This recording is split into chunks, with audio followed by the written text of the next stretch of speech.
बिगड़ जाई दुनिया।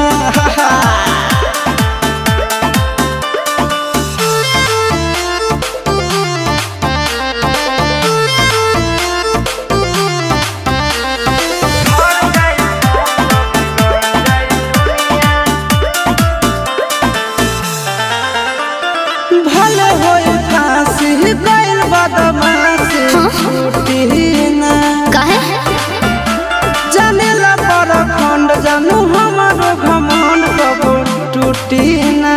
का बुझलू सुनो